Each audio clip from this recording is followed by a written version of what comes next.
सांसद रविशंकर प्रसाद छत्तीसगढ़ दौरे पर है। रविशंकर प्रसाद ने कहा कि सीएम भूपेश बघेल को गेमिंग ऐप से इतना प्यार क्यों है, इसका जवाब देना चाहिए।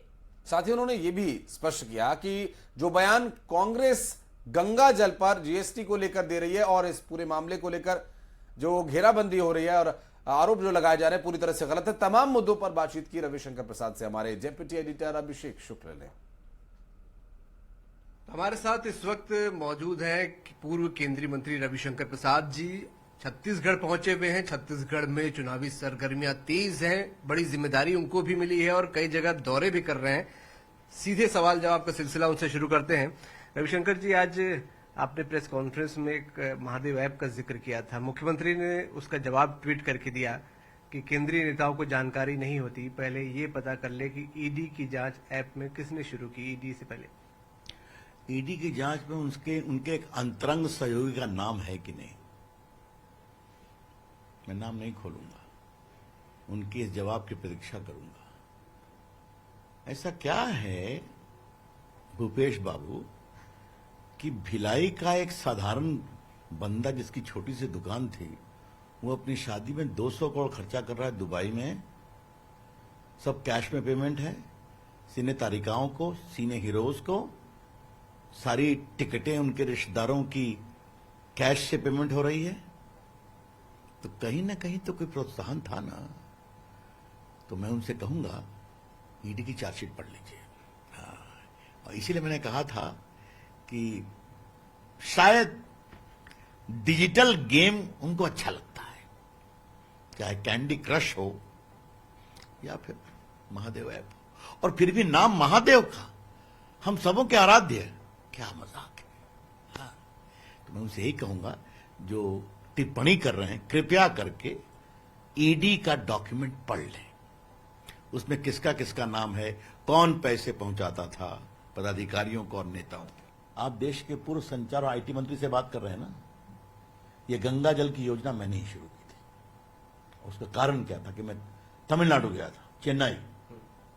तो मेरा जो पीएस था वो बिहार काडर का तमिलियन था।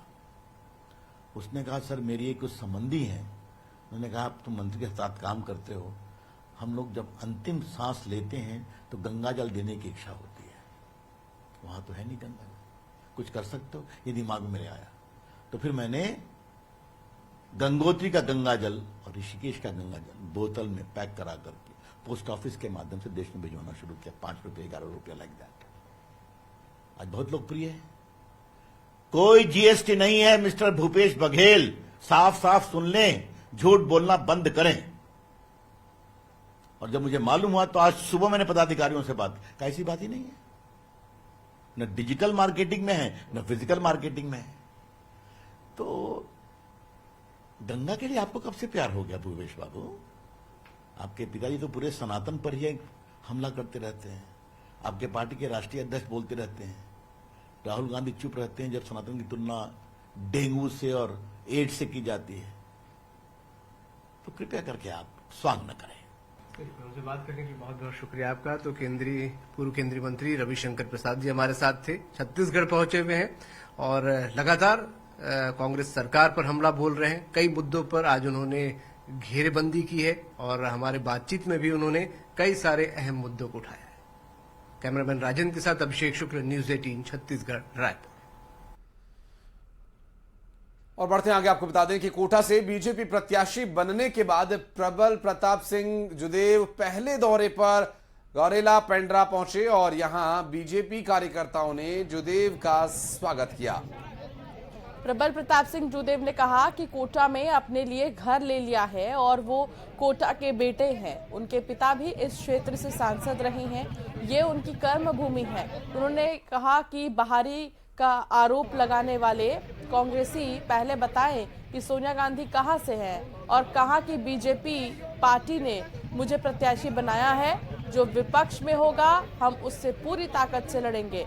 जुदेव ने कहा कि हिंदुत्व की रक्षा सनातनियों का कर्तव्य है। हिंदुत्व मजबूत रहेगा तो अल्पसंख्यक मजबूत रहेंगे और इससे भारत मजबूत होगा।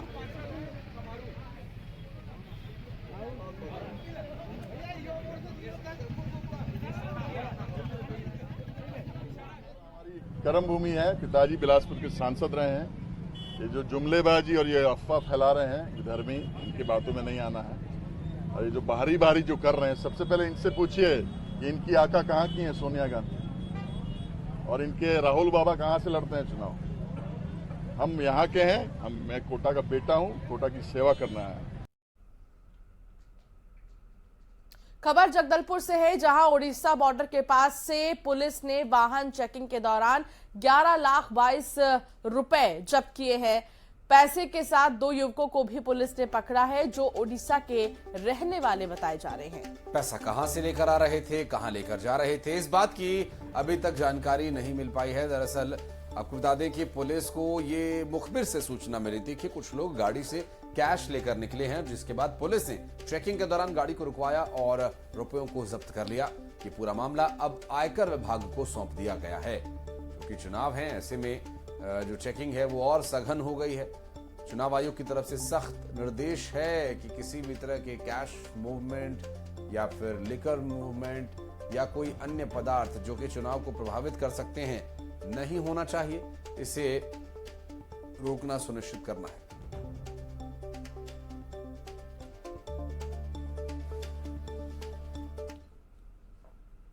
और अंबिकापुर के लखनपुर नगर पंचायत में 11 हाथियों का झुंड घुस आया है, जिसकी दहशत में आकर पंचायत के लोग अपने अपने घरों को छोड़ सुरक्षित जगहों पर निकल पड़े हैं। गांव वालों की सूचना पर पुलिस और वन विभाग की टीम इलाके में कैंप कर रही है। वन विभाग की टीम ने लोगों को हाथियों के झुंड से दूर रहने की हिदायत दी है। हाथियों का झुंड जब गांव से गुजर रहा था, तब बिजली की चपेट में आने से बाल बाल बच गया। गांव वालों ने हाथियों के आने से पहले ही बिजली की सप्लाई बंद करा दी।